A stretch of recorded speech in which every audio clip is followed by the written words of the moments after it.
Анашым, әке, бір жылдан кейін пәтер алам. Айына бар жоғы 200 мың. Бір жылдан кейін? Иә. Өз үйіміз болады енді. Бір жыл шыдаймыз. Шыдаймыз ба?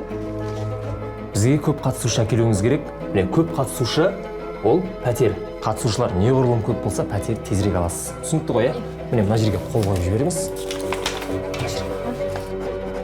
Тамаша, құттықтаймын сізді.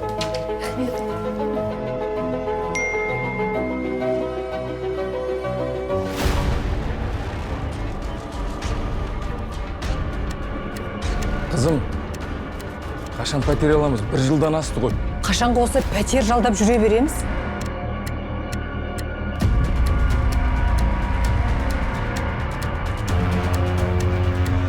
Арманың қауіпке баруға себеп емес.